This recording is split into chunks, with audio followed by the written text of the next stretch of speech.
नमस्कार दोस्तों, स्वागत है आप सभी का एनके मोटिवेशन यूट्यूब चैनल पर। प्रस्तुत हैं आचार्य चाणक्य जी के अनमोल विचार। दोस्तों, उम्मीद करता हूं कि आपको वीडियो पसंद आएगा। अगर वीडियो पसंद आए तो प्लीज़ वीडियो को अंत तक ज़रूर देखें, क्योंकि अधूरा ज्ञान सदैव घातक होता है।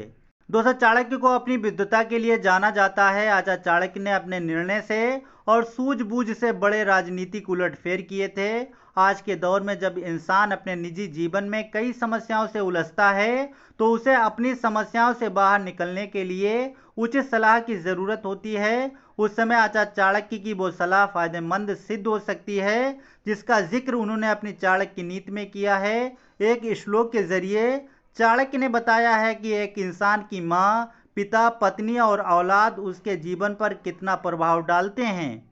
आचार्य चाणक्य ने 4 कारणों का जिक्र करते हुए परिवार के इन सदस्यों को शत्रु के समान बताया है। नंबर 1, कर्ज लेने वाला पिता। आचार्य चाणक्य जी कहते हैं कि जो पिता कर्ज लेता है वो पिता किसी दुश्मन से कम नहीं होता। चाणक्य जी कहते हैं कि पिता का ये फर्ज है कि वो अपने संतान का पालन पोषण सही तरीके से करे। पिता अगर कर्ज लेकर आगे चलकर अपने संतानों के सिर पटकता है तो वह पिता दुश्मन के समान है। नंबर 2, माँ का अपने संतानों में भेदभाव करना।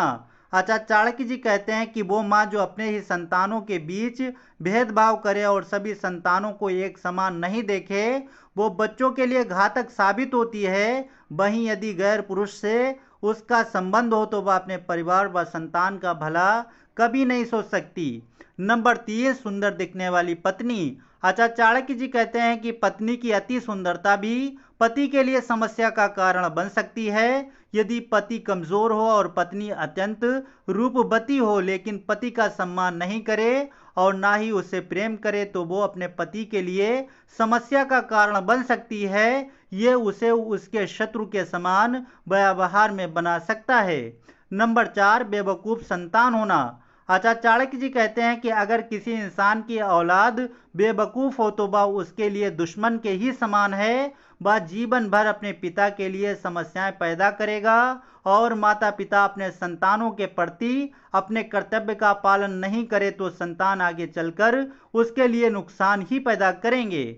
आचार्य चाणक्य जी कहते हैं कि दुष्टों के गांव में रहना मनुष्य के लिए खतरनाक है। वो कहते हैं कि बदनाम हो चुके लोगों के गांव में रहने से परोपकारी व्यक्ति अंदर ही अंदर खोखला हो जाता है, साथ ही उसके परिवार पर भी गांव का गलत असर पड़ता है। इसलिए ऐसे गांव में नहीं रहना चाहिए। आचार्य चाणक्य जी बताते हैं कि कुलहीन की सेवा यानी कुकर्म करने वाले लोगों की सेवा करना धर्म के खिलाफ है। ऐसे लोगों की सेवा छोड़ देनी चाहिए। अगर व्यक्ति अच्छे कुल का ना हो तो उसका असर भी सेवक के परिवार पर होता है। वो सेवक का भला नहीं कर सकता।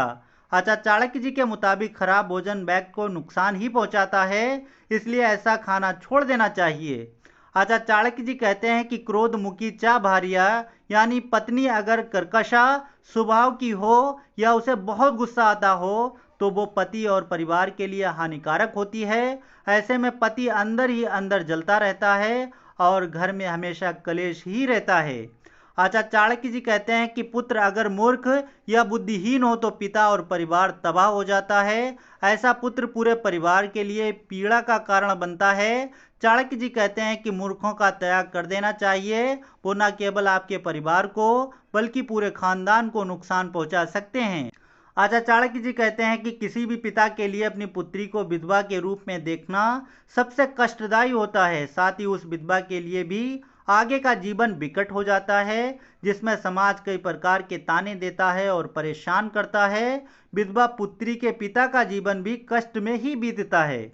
आचार्य चाणक्य जी कहते हैं कि आयु, कर्म, धन, संपत्ति, विद्या और मौत, ये 5 चीजें मनुष्य के भाग में उसी समय लिख दी जाती हैं जब वो गर्भ में होता है। बाद में इनमें किसी प्रकार का कोई बदलाव नहीं होता। जिसकी जितनी उम्र होती है उससे पहले उसे कोई नहीं मार सकता। जीवन में मिलने वाले धन और विद्या भी पहले से ही निर्धारित होती है। आचार्य चाणक्य जी कहते हैं कि मनुष्य का जीवन 4 मुख्य उद्देश्यों के लिए बनाया गया है: धर्म, अर्थ, काम और मोक्ष।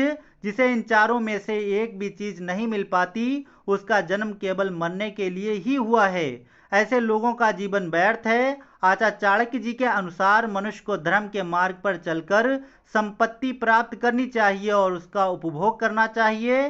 साथ ही विवाह कर संतान उत्पन्न करना चाहिए। धर्म, अर्थ और काम के लिए पुरुषार्थ करने वाले व्यक्ति को मोक्ष की प्राप्ति हो सकती है।